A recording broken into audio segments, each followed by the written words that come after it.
बिस्मिल्लाहिर्रहमानिर्रहीम। मैं हूं मोहम्मद दाऊद शफी और आप देख रहे हैं रोज़न न्यूज़। आज हमारे साथ एक ऐसी शख्सियत मौजूद हैं कि जिनका अगर मैं तारफ़ ना भी करवाऊँ तो वो अपनी ज़ात में ख़ुद एक शख्सियत ऐसी हैं कि जो किसी तारफ़ की मोहताज नहीं है। लेकिन आज हमें चौधरी ज़ाहिद अब्बास भट्टी साहब जो साबिक़ सदर भी हैं डिस्ट्रिक्ट के MSF के, उन पर एक और बहुत ज़्यादा फ़ख्र है कि पाकिस्तान जिसमें जो कायद मोहम्मद अली जिन्नाह और उनकी टीम ने ला इलाहा इल्लल्लाह मोहम्मद रसूलुल्लाह के नाम पे बनाया, आज उसी पाकिस्तान में जहाँ पर शामियाने बज रहे हैं, जहाँ पर महफिलें हो रही हैं, जहाँ पर मौसीकी है, जहाँ पर खुशियाँ हैं, जहाँ पर किसी चीज़ का किसी इंसान को ना तो कोई गम है ना ही कोई मलाल है उसके चेहरे पे, लेकिन वहीं पर आप देखें हमारे मुसलमानों के एक मुस्लिम जो मुल्क है फ़लस्तीन, उसके ऊपर जुल्म और जबर और बर्बरियत की इंतहा हुई है। लेकिन उस बर्बरियत को ना तो किसी के चेहरे पे देखा जा सकता है और पाकिस्तान में ना ही किसी बंदे को इस चीज़ का कोई मलाल है।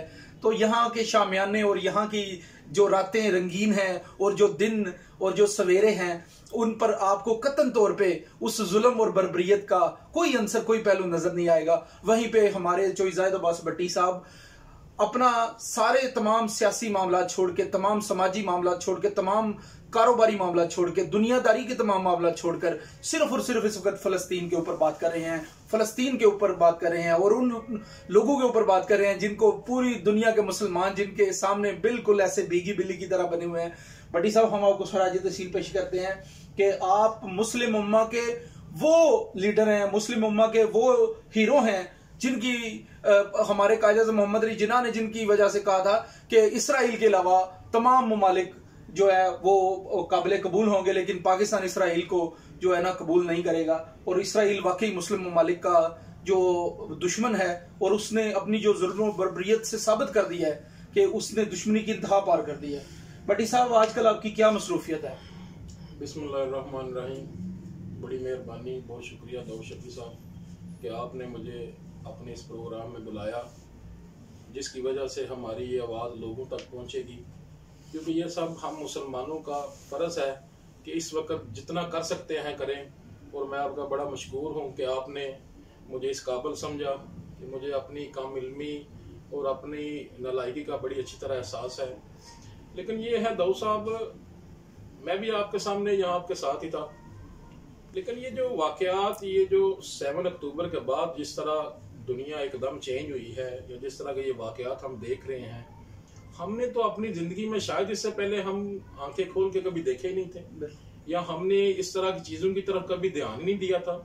हम इतने गिर चुके हुए थे कि हमने कभी ये चीज़ें, इससे पहले भी वो तो मुसलमानों के साथ जो जुल्म हो रहा था वो हो रहा था, लेकिन ये जो 7 अक्टूबर के बाद जो मामला, जो वार ऑफ गज़ा शुरू हुई है, तो उसके बाद जो चीज़ें देखी हैं, तो फिर तो किसी भी बागैरत और जिसमें भी कोई ज़रा एहसास का कोई ज़रा भी है, उसके लिए ये मजबूरी थी कि वो उनके लिए आवाज़ उठाए, उनके लिए कुछ करे।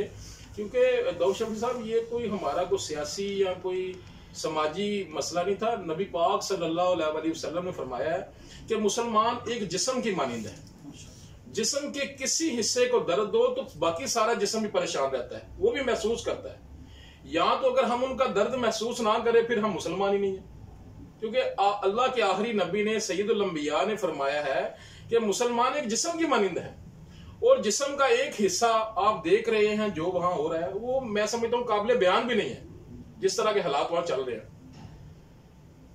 ये जो पहले 40 दिन वार होती रही है, उसके बाद ये जो आज 6 दिन सीज फायर रहा है, उसके बाद जो शुरू हुआ है, वो तो पहले से सारे जो पिछली दास्तानें थी वो पीछे रह चुकी हैं। अब एक एक दिन में 700 बंदा शहीद हो रहा है। ये 2 दिन पहले एक दिन में 700 मुसलमान शहीद हुए, जिनमें बच्चे, औरतें, बुजुर्ग सब शामिल। मैं दाऊद शफी साहब आपको आज थोड़ी सी, हम इस पे गुफ्तगू पहले भी करते रहे हैं, इस वार की मजम्मत और लोगों को कहते रहे हैं कि कोशिश करें, लेकिन मैं आज इसको थोड़ा सा ना पसे मंजर बताना चाहता हूँ कि असल में इजराइल है क्या, असल में वो जो बनी इसराइल थी वो थी क्या, उनका मसला क्या है, हमारे साथ मुसलमानों के साथ उनको प्रॉब्लम क्या है। बिल्कुल, ये बहुत बड़ा सवाल है। दाऊद शफी साहब, अल्लाह पाक कुरान में फरमाते हैं कि बनी इसराइल जमीन में 2 दफा फसाद बर्पा करेंगे। पहली दफा जब इन्होंने फसाद बर्पा किया तो अल्लाह फरमाते हैं मैंने एक शख्स को इनके ऊपर मुसल्लत किया। एक शख्स बाबल और नैनवा की सरजमीन से उठा, फरात और दजला के दरमियान से उठा और उसने इन पे हमला किया। अल्लाह ने कहा मैंने उसको इन पे मुसल्लत किया। वो इनके शहरों में फैल गया। उन्होंने मस्जिदों के अंदर आके इनको कत्ल गारत किया, जलीलो रुसवा किया और इस तरह की कत्ल गारत की कि उसके घोड़े की जो टापें थी ना वो इनके खून में डूब चुके थे। उसके घोड़े के जो पांव थे ना, जितनी भी उसकी फौज थी, इतनी खून रेजी हुई। उसके बाद अल्लाह फरमाते हैं कि वो इनके जो 70-80 या 90,000 लोग जो कारीगर थे उस वक्त के, जो तरखान थे, जो मुख्तलिफ शोबा जिंदगी में जो काम करने वाले थे, उनको 7 गुलाम बना के ले गया और वहां जाके आबाद कर लिया। ये पहली दफा हुआ ऐसे। देखिए दाऊद शफी साहब, अल्लाह फरमाते हैं कि ये जो लोग, ये जो जिन्हें तुम जालिम समझते हो, ये मैं मुसल्लत करता हूं तुम पे। अल्लाह फरमाते हैं कि फिरौन तुम्हारी औरतों को अय्याशी के लिए रख लेता था, तुम्हारे बच्चों को ज़बह करता था। वो फिरौन करता था, वो मैंने तुम्हारे ऊपर अजाब की सूरत में मुसल्लत किया हुआ था ताकि तुम्हें पता चले वो अजाब तुम्हारी बदमाशी, तुम्हारी अय्याशियां, तुम्हारी नाहली, अल्लाह से दूरी, उसकी वजह से अजाब था। आज दाऊद शफी साहब, आज हम अपने आप को सोचें, आज क्या ये अजाब हम पे नहीं आ सकता कि वहां बच्चे ज़बह हो रहे हैं, वहां की चीखो पुकार या वहां का जो मंजर है वो हम सोच सकते हैं, वो बयान कर सकते हैं, या हम देखना चाहते ही नहीं है। मैं समझता हूं कि जो वहां क़यामत बरपा है। और फिर अब मजे की बात मैं आपको बताऊं कि जो पहले 40 दिन की जंग थी, एक एस्प्रो की गोली गजा के अंदर नहीं जा सकी, एक पानी का घूंट गजा के अंदर नहीं जा सका। सारी बात है, वो रास्ते ही वो है। मकसद ये है किसी की इतनी जुर्रत नहीं थी वो मिस्र का जो रफा क्रॉसिंग का जो बॉर्डर है कि उनको कोई एड पहुंचा सके। दूसरी तरफ देखें कि ब्रिटिश प्राइम मिनिस्टर ऋषि सुनाक आता है अपने जहाज में असले के साथ, और वो अपनी जो तस्वीर है वो शेयर करता है सोशल मीडिया, पूरे मीडिया पे, और दिखाता है ये देखो ये मुसलमान बगैरतों के मुल्कों में से होता हुआ वहां आता है। कोई गैरत, कोई शर्म आई किसी को? अब भी उनके जितने शिप्स वगैरह हैं वो सारे जो मुस्लिम सी हैं उनके साथ साथ गुजर गए। फिर पहले 40 दिन की जो वार हुई वो आपने देखी, जिस तरह को 16,000 बच्चे और औरतें जिस तरह शहीद हुई। फिर 6 दिन सीज फायर हुआ, और सीज फायर के बाद जो जंग शुरू हुई है वो तो मैं समझता हूं कि देखी नहीं जाती। तो ये नाज़रीन, इसराइल जो है बुनियादी तौर पे फलस्तीन में जो नस्ल कशी है उसकी तरफ गामजन है, और जो ह्यूमन राइट्स के जो अलंबरदार बने फिरते हैं दुनिया में, वो जितना जुल्म और जितनी बर्बरियत और जितना ह्यूमन राइट्स की वायलेशन है इस वक्त इसराइल में बर्पा कर चुके हैं, मैं नहीं समझता उसकी मिसाल हमें इससे पहले दुनिया में मिली होगी या इसके बाद मिलेगी। तो बड़ी साहब, नस्ल कशी की वजह क्या है? मैं जरा थोड़ा सा आपको जो मैंने बात शुरू की थी वो खत्म कर लूं। पहली दफा जब इन्होंने फसाद बर्पा किया तो अल्लाह ने इनके ऊपर वो नेबुकदनेस्सर जो था, बख्त नसर, उस पर मुसल्लत किया। उसने इनको जलीलो ख्वार किया और फिर उनको उठा के ले गया उस अपनी फरात की सरजमीन पे और वहां गुलामी की सूरत में रखा। फिर अल्लाह फरमाते हैं कि मैं बहसियत कौम, अल्लाह पाक फरमाते हैं हम इनमें अंबिया भेजते रहे, और ये क्या करते थे, अंबिया को कत्ल करते थे। अल्लाह का कुरान कहता है ये अंबिया को नाहक कत्ल करते थे। मकसद ये है, ये शुरू से आप देखते होंगे, आपके ज़हन में ये आता तो होगा कि ये किस तरह की सोच है। ये बच्चों की लाशें देख के या बच्चों की चीखों पुकार देख के इनको, लेकिन इनमें रहम सारी जिंदगी का नहीं है। ये अंबिया अलैहिस्सलाम को कत्ल करते रहे हैं, और कितने ही अंबिया इन्होंने कत्ल किए हैं। अल्लाह फरमाते हैं कि हम इनको बहसियत कौम इनकी तरफ अंबिया भेजते रहे और ये उनको नाहक कत्ल करते रहे। फिर क्या हुआ, फिर इनमें से अल्लाह पाक ने एक नबी भेजे जिनका नाम था यसा, इंग्लिश में उनको इज़ा कहते हैं। उन्होंने आके इनको 2 बशारतें दी। उन्होंने कहा एक तो आप वापस अपनी सरजमीन पर चले जाएंगे, और दूसरा अल्लाह पाक आपके दरमियान एक ऐसे नबी को भेजेंगे कि जिनकी शान, जिनकी सल्तनत हजरत दाऊद अलैहिस्सलाम और हजरत सुलेमान अलैहिस्सलाम की तरह की होगी। इन्होंने कहा ये किस तरह की बातें हमें बता रहा है। इन्होंने उनको भी, हजरत यसा को भी आरी के साथ ज़बह कर दिया। कुछ अर्सा गुजरा, ईरान के साइरसे आजम ने वहां हमला किया और इनको वहां से छुड़ा के इनका वापस अपनी यरूशलेम सरजमीन पर चले जाओ। ये वापस आ गए, लेकिन ये थोड़े से डरे कि उसकी एक पशीन गोई तो पूरी होगी। फिर अल्लाह ने इनके दरमियान एक ऐसे नबी को भेजा कि जिसको अल्लाह पाक ने ऐसी कुदरत दी, जिसको अल्लाह पाक ने ऐसे मोजज़ात दिए जो इससे पहले किसी चश्मे फलक ने नहीं देखे थे। अल्लाह पाक ने इनके दरमियान ईसा इब्ने मरियम को भेजा। ईसा इब्ने मरियम एक अल्लाह की कुदरत का एक शाहकार थे, बगैर बाप के बच्चे अल्लाह पाक ने भेजे, हजरत मरियम की गोद में डाले, जिन्होंने अपनी माँ की गोद में अपनी नबूवत का ऐलान किया, अपनी माँ की पाक दामनी का ऐलान किया।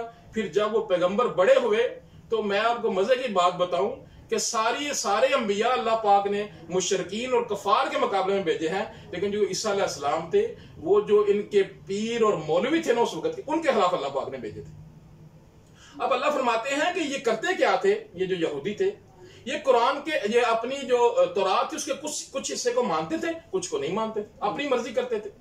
अब इन्होंने वो जो हैकल सुलेमानी थी ना, जिनको ये तो हैकल कहते हैं, हम उसको मस्जिद कहते हैं, तो मस्जिद अक्सा थी, उसके अंदर बड़े बड़े वो जो थे मेज लगा के, कुर्सियां लगा के वहां सूद का कारोबार करते थे। तो एक दिन ईसा अलैहिस्सलाम को अल्लाह पाक ने ऐसे मोजज़ात दिए और ऐसे शाहकार दिए कि मुर्दों को जिंदा करते थे, और फिर वो ये जो कोड़ का मरज बहुत ज्यादा आम था, उसके ऊपर हाथ लगाते अल्लाह पाक वो खत्म कर देता।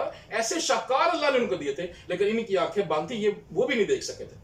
एक दिन हज़रत ईसा अलैहिस्सलाम आए, उन्होंने आके इनके मेज से हर चीज उल्ट दी। उन्होंने कहा ये क्या आप अल्लाह के साथ जंग कर रहे हो।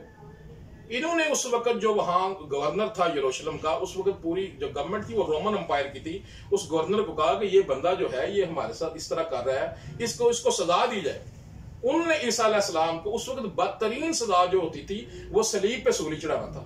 ईसा अलैहिस्सलाम को सूली चढ़ा दिया।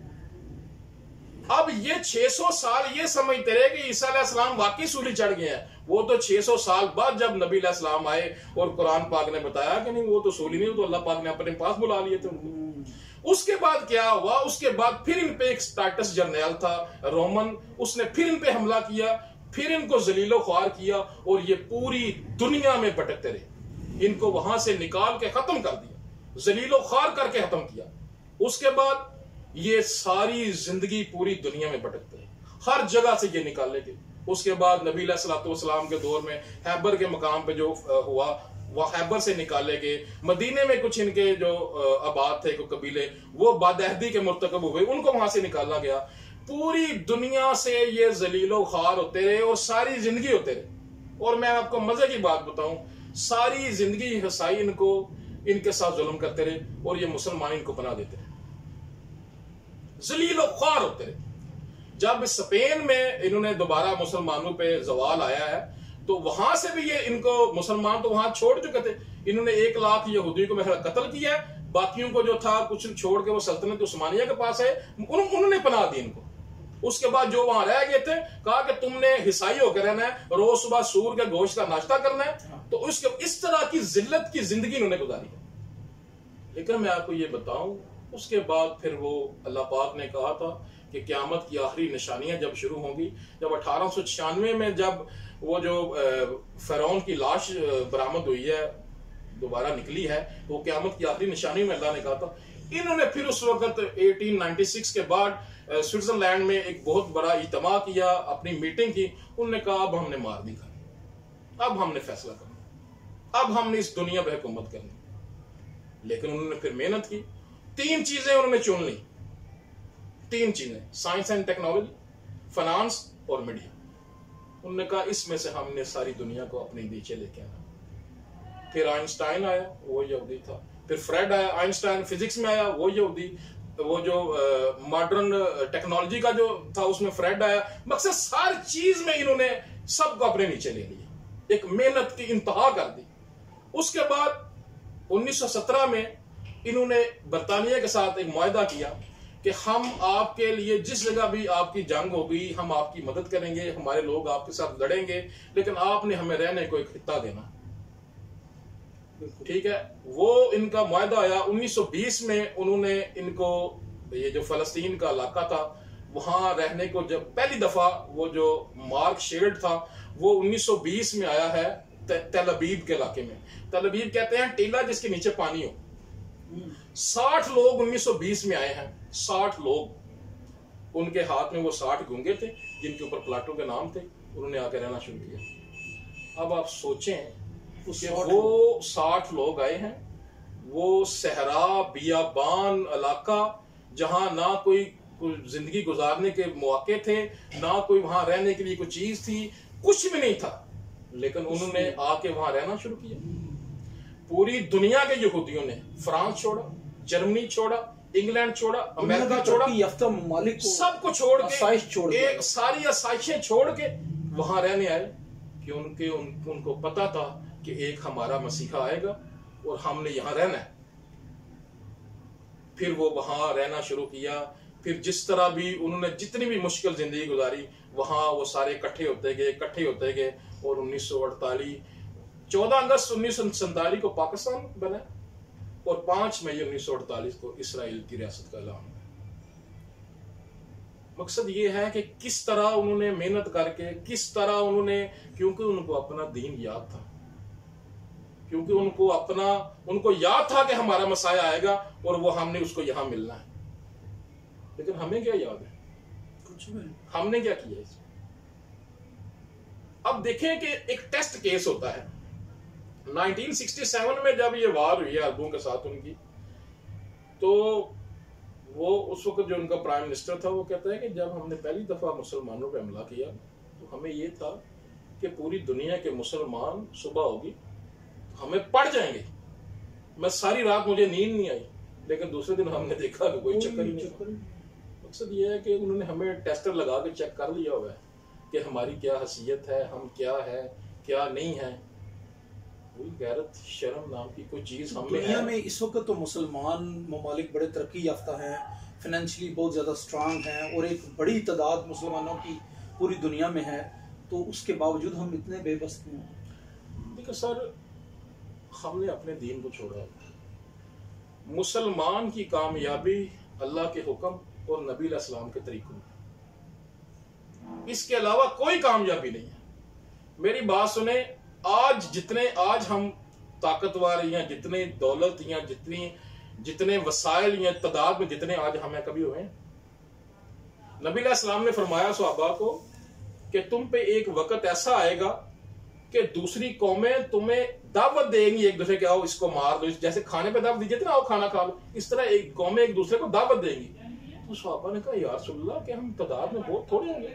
आपसे फरमाया नहीं, तादाद तो तुम्हारी बहुत ज्यादा होगी, लेकिन तुम्हारी हैसियत ये होगी जिस तरह ये सैलाब का पानी आता है उसके ऊपर जाग होती है। तो सहाबा ने कहा या रसूलल्लाह वो क्या? आपसे फरमाया तुम्हें वहन की बीमारी हो जाएगी।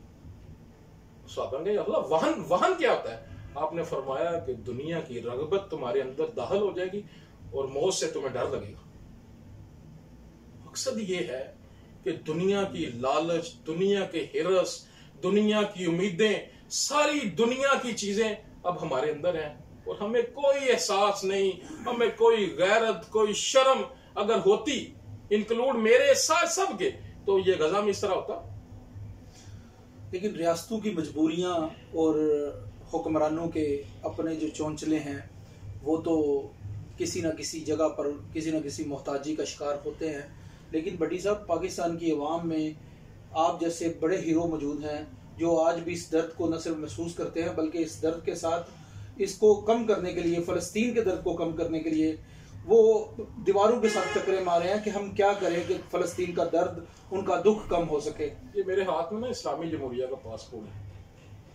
हम जब सारी जिंदगी हम देखते हैं, जब से होश संभाला है, कि इसके ऊपर लिखा हुआ है ये पासपोर्ट जो है सिवाय इसराइल के दुनिया के तमाम ममालिक के लिए कारआमद है। और हम यही समझते रहे हैं कि जो इसराइल है वो बिल्कुल हमारा दुश्मन है, हमारा उसके साथ ना कोई सफारती तल्लक है ना कोई हलाकी तल्लक है, क्योंकि वो एक गुंडा जो है वो फलस्तीन पे मुसल्लत किया हुआ है सारे यूरोप या सारे अमेरिका वगैरह ने मिलके, और हम सारी जिंदगी उसको क्रिटिसाइज करते रहे हैं। लेकिन मेरे ख्याल में अब ये अल्फाज है इनको मिटा देना चाहिए, क्योंकि हमने आज कितने 2 माह होने लगे हैं कि उनके बच्चों की लाशों के चिथड़े हो रहे हैं, औरतें जलीलो खार हो रही हैं, बच्चे जो हैं बिल्क मर रहे हैं। मकसद ये है कि रोज बच्चे वालिदैन अपना बच्चा ढूंढ रहा होता है। मकसद ये है कि ये हमने सोचा है कभी? और मैं कल देख रहा था कि एक बाप मलबे के ऊपर खड़ा है और कहता है 4 बच्चे मेरे इसके नीचे। कोई गैरत है? कोई हमारी गवर्नमेंट को कुछ शर्म या है इनमें? इन्होंने मरना नहीं है कोई? ये इन्होंने ये सारी ताकतें, ये चीजें इन्होंने कहां लेके जानी है? कोई गैरत नहीं, कोई शर्म नहीं, ऐसे बिल्कुल। मकसद कौन सी ऐसी चीज अब इनके अंदर पैदा होने वाली है जो इनको कोई ताकत इनमें लेके आए? सिर्फ ईमानी गैरत नहीं है, बगैरती की जिंदगी गुजार रहे। अल्लाह को मुंह नहीं दिखाना हमने। देखें दाऊद शफी साहब, मुसलमान आज लोग बातें करते हैं जी मुसलमान ऐसे, मुसलमान बन के तो दिखाएं। मुसलमानों ने जो किया है कोई करके तो दिखाए। ये फलस्तीन, ये यरूशलेम का इलाका जिस तरह पहले फतह हुआ जब हजरत उमर रजी अल्लाह तआला के दौर में, एक खून का कतरा नहीं बहा, एक खून का कतरा। उन्होंने खुद हजरत उमर के हवाले किया। उन्होंने कहा जी हमारे किताबों में लिखा होता है ये चीज। उसके बाद कितने 100 साल मुसलमानों के पास रहा, लेकिन फिर एक दौर आया जब ये कमजोर हुए। 1099 में गाडफ्रे ने हमला किया यरूशलेम पे। दाऊद शफी साहब जितने मुसलमान थे, मर्द, औरतें, बच्चे, सबको ज़बह कर दिया।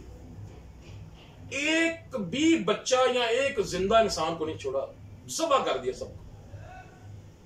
इबरतनाक अंजाम किया उनका।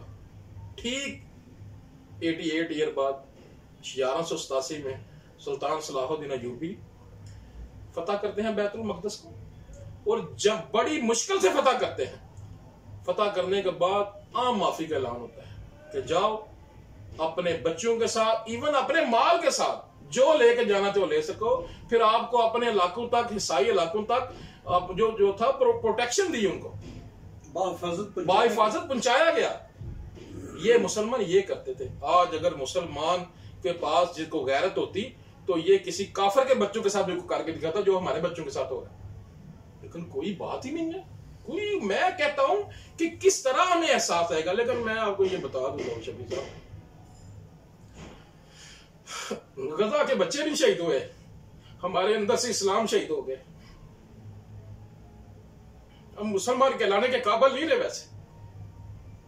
कि किस तरह के वहां हालात हैं, किस तरह के मामलात हैं, लेकिन कोई बिल्कुल हमारे मामलात में ना कोई फर्क आ रहा है, ना कोई शिक्र नहीं। वैसे ही सारे मामलात हो रहे हैं, वैसे इलेक्शन की लोग सियासतदानों को इस्तकबाल कर रहे हैं, वैसे शादियां ब्याह, वैसे गाने बजाने, सारा कुछ वैसे चल रहा है, कोई फर्क नहीं है। लेकिन ये मैं आपको बता दूं दाऊद शफी साहब, अल्लाह की जात मौजूद है और अल्लाह को हमारी जरूरत नहीं, हमें अल्लाह की जरूरत है। और जितने बेहिस और बगैरत हम हो चुके हैं ना, ये ना हो हमला हमें दुदकार दे, और ये जो 1.5 अरब ये जो जिनको हम मुशरक कहते हैं, ये जो हिंदू बैठे हुए, अल्लाह उनको ईमान दे दे। ये एग्जाम्पल मौजूद है दुनिया में पहले भी। पूरी दुनिया में मुसलमानों का सत्यानाश करने वाले ततारी जो थे, पूरी मुसलमानों के साथ जुल्म और बर्बरियत की दस्तानें रकम करने वाले जो ततारी थे, अल्लाह ने उनको इस्लाम दे दिया। अल्लाह ने उनको इस्लाम से फतह कर लिया। इकबाल कहता है यहाँ फितना तातार के अफसाने से पास बा मिल के काबे को सनम हाने। मकसद ये है कि फिर वो देखें अल्लाह पाक ने वो लोग जो हमारे ऊपर जालिम मुसल्लत हुए थे, अल्लाह ने उनको इस्लाम का बाजू बना दिया। और फिर सारी जो जितनी भी मुसलमानों की सल्तनत थी, उन्होंने रूल किया उनके ऊपर, उन्होंने हुक्मरानी की है। तुर्कान तैमूरी ने हिंदुस्तान में, तुर्कान सफी में ईरान में, और वो ऑटोमान, ग्रेट ऑटोमान सल्तनत उस्मानिया, उन्होंने तो आधा यूरोप छीन लिया था उनसे। अल्लाह ने देखे उनको इज्जत दे दी। आज अगर हम बेहिस बगैरत बन के बैठेंगे, हमारी क्या औकात है? हमें अल्लाह दफा कर दे। हमने अपने लिए अल्लाह को राजी करना है, अपनी जात के लिए। हमने अल्लाह को राजी करना है अपनी आखिरत के लिए। अल्लाह को क्या है, वो एक थोड़ी सी जमीन लाए तो इसराइल जैसा हजारों मुल्क खत्म हो जाए, लेकिन वो हमें देख रहा है। और दाऊद शफी साहब, मैं हैरान होता हूं। फिर आप देखें हमारी अल्लाह से जो उम्मीदें हैं, हमारी आजकल दुआएं देखें, या अल्लाह सलाहुद्दीन अय्यूबी को भेज दे, या अल्लाह बाबीलों को भेज दे, या अल्लाह मोहम्मद बिन कम। मकसद मुर्दे उठ के आए और वो इन बगैरतों की मदद करें, हम कुछ ना करें। फिर एक मैं आपको मजे की बात बताऊं, एक हमने ये जो सोच बना ली हुई है ना कि हमारी गवर्नमेंट, देखिए ये तो गवर्नमेंट का काम है, और इसमें मुझे शर्म आती है कि हमारे सारे जो मजहबी जो पेशवा हैं, जो उलमा भी हैं, बिल्कुल चुप करके बैठे हुए हैं, तज़किया नफ्स लेके बैठे हुए हैं, कोई चक्कर नहीं है। इस्लामी जमहूरिया जी देखें बैठे हुए जी। वो जो गवर्नमेंट, मेरी बात सुने दाऊद शफी साहब, गवर्नमेंट हॉस्पिटल में कभी इलाज कराया आपने या मैंने? गवर्नमेंट अगर अच्छे हॉस्पिटल ना बनाए, हम प्राइवेट हॉस्पिटल में चले जाते हैं। गवर्नमेंट अगर अच्छे गवर्नमेंट स्कूलों में तालीम ना दे, हम बच्चों को प्राइवेट स्कूल में दाखिल कराते हैं। ये अल्लाह के नाम पे आके हमें सिर्फ गवर्नमेंट ना याद आती है। हर मुसलमान का फर्ज है तो शफी साहब, उनके लिए रोना, उनके लिए आगे बढ़ना, उनकी मदद करना जितनी कर सकता है। अल्लाह पाक ने आपसे उतना हिसाब लेना है जितनी आपकी सदा। उठे तो सही, क़यामत वाले दिन हजारों अंबिया ऐसे होंगे जिनके पीछे एक उम्मती भी नहीं होगा, लेकिन वो नाकाम नहीं, वो कामयाब है, उन्होंने अल्लाह का पैगाम पहुंचाया। भाई आप कोशिश तो करें, हम यहां कितनी कोशिश कर रहे हैं। मकसद ये है, दूध पी के सोए हुए हैं बस, बिल्कुल। और मैं दाऊद शफी साहब, वो जब भी वो सोचता हूँ वो मंजर कहने की, तो मुझसे तो बात भी नहीं होती। फिर आप ये लोगों को बताएं, ये अल जजीरा टीवी देखें ना, मैं तो रोज देखता हूँ कि देखें वहां हो क्या रहा है। एक तो वो गजा का इलाका है 26 किलोमीटर वाला, वो जो 70% उन्होंने खत्म कर दिया, ठीक है, 70% खत्म हो गया। 19 लाख लोग अपने घर से बेघर हो चुके हैं। बड़ी मॉडर्न सिविलाइजेशन में वो रह रहे थे, बड़ी अच्छी जिंदगी, बहुत अच्छी जिंदगी, और अब उनकी हालत देखें। एक वो जो इलाका है ना, वो वेस्ट बैंक, आपको वो जो मकबूजा वेस्ट बैंक वाला है, अब वो पहले ही उनका कब्जा है, वहां उनकी आर्मी तैनात है। लेकिन 7 अक्टूबर से लेकर आज तक उन्होंने को 300 के करीब बंदा वहां भी शहीद कर दिया। सर वैसे मैं हैरान हूं दाऊद शफी साहब, पूरी दुनिया में ये देखा है कि जो जंगें होती हैं वो आर्मी के खिलाफ लड़ती है, खुलेआम बच्चों को, औरतों को शहीद किया जा रहा है, मारा जा रहा है, रोंदा जा रहा है, कोई पूछने वाला नहीं है। ऐसी जुल्म और बर्बरियत तो मैं कहता हूं हमने सोची भी नहीं थी, लेकिन सारे माशाल्लाह दूध पी के सोए हुए हैं। नाजरीन, ये ख्यालात और ये इजहार जिसमें जाहिद भट्टी साहब आज आप दीदा है, बल्कि अपने ही आंसुओं में खुद में शर्मिंदा है। ये अलमिया सिर्फ आज का नहीं, ये हमारे कौम में, पाकिस्तानियों में बेशतर ऐसे लोग मौजूद हैं जो खुद में ही, अपनी ज़ात में ही रो रो कर और बिलबिला कर अपना दुख और गम को कम करने की कोशिश कर रहे हैं। लेकिन आज जो सही मानों में जो एक मुस्लिम उम्मा का जो दर्द था वो हमें जाहिद भट्टी साहब की शख्सियत में देखने को मिला है। तो आज हम समझते हैं और अक्सर लोग इस चीज़ का बांगेदुल जिक्र भी कर रहे हैं कि हिटलर ठीक था और वाक़यातन उसने जो किया था वो बिल्कुल दुरुस्त था।